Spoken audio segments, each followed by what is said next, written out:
Hey everybody, Dale Stroschein with Wacky Walleye Guide Service reporting for the AnglingBuzz for the end of June from Sturgeon Bay, Wisconsin for the Bay of Green Bay. And today what I'm going to talk to you about is both walleyes and smallmouth and a little bit of yellow perch because that's starting to pick up right now as we speak as well on the lower bay. But where I really want to start is with the walleye fishing right now. Walleye fishing right now is a little bit slow out of Green Bay on the lower bay. We've got mayfly hatches going on right now, which are giving us a little bit of grief. We also got the sheephead are spawning, so that's giving us a little bit of trouble. And the biggest problem right now is all the cottonwood floating around on the surface. So whether you're trolling or jigging, this is really creating an issue with all that cottonwood. You got to run around to try to find some areas where there's not so many cottonwood trees if you really want to have a fighting chance of putting together a day. For those of you that are coming to the Green Bay area and are going to fish the Bay of Green Bay and have never fished that area, here's a suggestion for you for a boat landing. Put in at a landing called Bayshore Park. It's just a little bit north of Green Bay, maybe 20 minutes. It's in a town that's called Dykesville, Wisconsin. And the nice thing about Bayshore Park is it gives you a real central location to all of the good spots on the Bay of Green Bay. You know, Mako's Reef is going to be just a little bit north, 2 miles straight out from Bayshore Park, 2 miles. And then just a little bit south of there, you got Vokes, Point Comfort, Vincent's, Frying Pan Shoal, University Bay. These are all great spots. And then, of course, if you want to run across over to Swamico to the West Shore, you know, right now, those are all real good areas to look. And remember, when you're fishing on the Bay of Green Bay, we do have a 15-inch minimum. You can keep 5. And if you're going to fish the Fox River, there it's a different creel. So as far as what you can keep, there it's 3 fish you can only keep, and there is no minimum size. So just a few pointers for you guys and gals that are going to come up and chase walleyes. Again, right now, the walleye fishing is a little bit slow. If you're going to go out and troll to try to find some fish, which I suggest you do, you know, the flicker shads right now and flicker minnows are my go-tos. I do like running some of those Salmo Hornets like a number 5.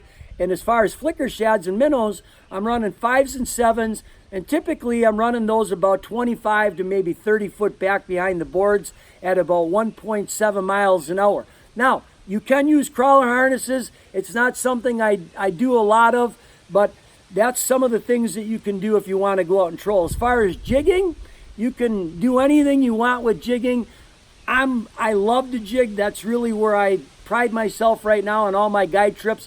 Obviously, I'll always tailor my trip around your wants and needs. So if you want to come up and learn trolling, I will do that with you. That's not a problem because there is art to trolling or jigging.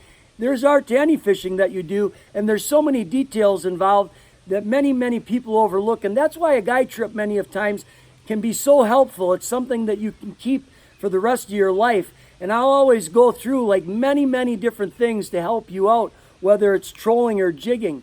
But if you're going to be jigging, you can use lipless, you can use paddle tails, you can use hair jigs, twister tails, lipless baits. You know, any of this stuff is going to work well for you guys and gals that are going to come up and want to jig walleyes on the bay. Now, as far as depths to target, you know, typically when I'm going to be jigging, I like to work in anywhere from about 4 to maybe, 8 feet of water is kind of where I try to situate position the boat.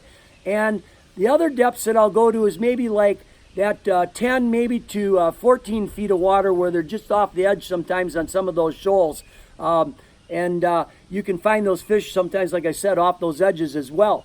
As far as trolling, again, a lot of times right now I position the boat in anywhere from maybe 7 to 10 feet of water. And if that's not working, I'll bump out to a little deeper water. And that deeper water for me a lot of times is going to be anywhere from 10 to maybe 17 feet of water as far as for the deep water that I'm working. Now remember, whenever you're coming up to fish the lower Bay of Green Bay, you got to watch water color. You know, the whole lower bay is less than 30 foot deep. So when we get wind, which we've had a lot of this year, it puts a lot of color in the water.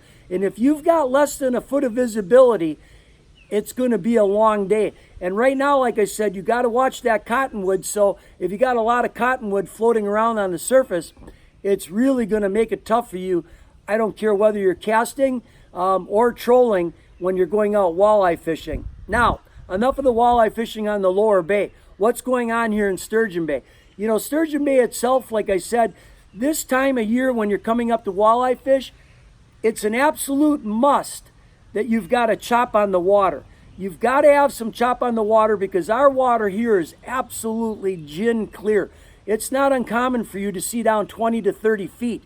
So when you've got visibility like that, it's got to be overcast, or you got to have at least like a foot of chop on top of the water.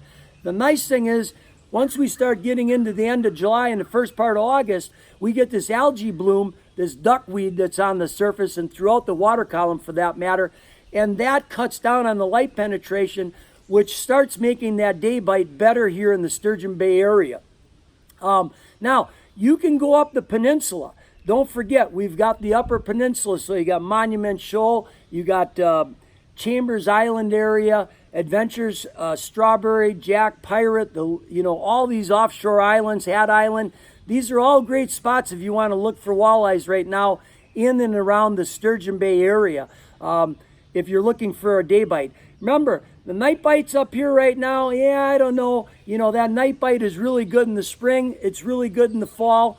A lot of these fish right now are roaming around out over suspended fish out in deep water, which makes them really hard to target. That's why I like to spend a lot of my time guiding right now down on the lower bay, because one day you'll find them up here in Sturgeon Bay and you think you got it figured out and you can go back there for 2 weeks and not get bit. The other thing about coming up here to Sturgeon Bay is many of our fish just seem to be way too big as far as for what I like to keep to put in the boat for you to take home to eat. That's why I spend more time, like I said, down in the lower bay, because a lot of those fish are going to be running, 15 inches up into that 16 to 17, 18 inch range, which are perfect for the frying pan and something that my customers really are looking for, like I said, to take home to eat. Now, as far as smallmouth, I was just out yesterday. Today I got a day off. I'm relaxing. Not a bad day to relax. We're finally getting summer here in the Sturgeon Bay area, and for that matter, probably in the Midwest. It's been a really cold start. We've had a lot of rain. Water temperatures right now, lower bay, I would say, are up in the low 70s. When you get down in that Bayshore area there where I was telling you to launch out of, around Dykesville. In here in Sturgeon Bay, I saw 66, and it's probably in certain areas even pushing 70. And of course, it's going to warm up as far as for water temperatures. But smallmouth fishing right now, like I said, I was out yesterday, and the boys from Indiana, they couldn't have been more thrilled because they put 2 5+ pounders in the boat for their personal bests. And that's the one thing great about coming here to Sturgeon Bay and fishing the Bay of Green Bay is, whether you're chasing muskies, smallmouth, walleye, yellow perch, we've got trophy fish in a lot of the categories, and that really makes this fishery so incredible. And the other nice thing about coming to the Sturgeon Bay area is you can always get into, one of these bays. We got Little Sturgeon, Riley's Bay, Sand Bay, the Sturgeon Bay Channel, and then you've got all the bays going up the peninsula.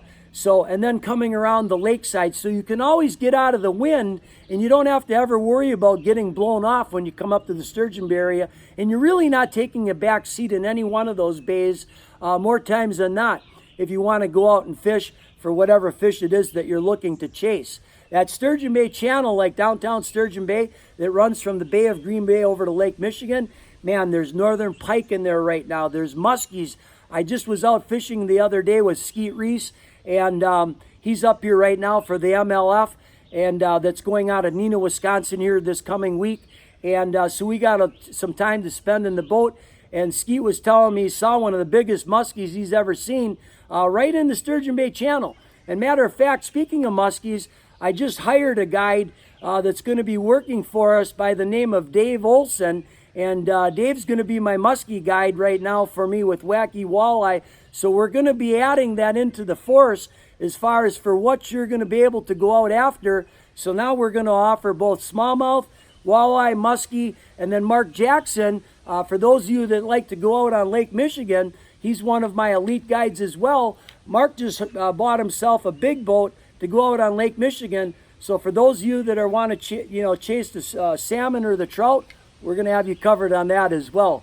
So we're becoming more versatile here at Wacky Walleye as the years go on. It's hard to believe, man. I've been guiding now for 34 years here on the Bay of Green Bay. But again, you know, the boys from Indiana, they had 2 over 5, and those fish, believe it or not, they came on Ned rigs, and that Ned rig is deadly. For those of you that are looking to get out, you know, and go after smallmouth, that's where I'd start no matter what the conditions are. But otherwise, you know, lipless baits right now are working well. Top water is real key right now as well. So if you get those nice calm days, you can go with those torpedoes, chug bugs, spooks. I like to throw a lot of times just a jointed Rapala and let it articulate on the surface. So that works really well also for top water. Depths to target, I spend a lot of time in 10 feet of water and less. And remember, when it's choppy out, I throw a lot of things where I'm just going to use casting retrieving. And if you get a calm day, you want to go to finesse stuff like the Ned rig, the drop shots, wacky worms. And again, when you're dealing with clear water, make sure you get in those long casts. It's imperative if you're going to catch a lot of fish here in the Sturgeon Bay area. If you ever want any more information on the Sturgeon Bay area, you can go to my Dale Stroschein fan page. I'm always more than happy to help people because remember, you know, in this sport, it's all about paying it forward. We've learned always something from just about every one of us have learned something from anyone else. So I'm all about paying it forward. Hopefully these tips help you. I'm Dale Stroschein reporting for the Angling Buzz for the end of June. Tight lines, everybody, and have a great day.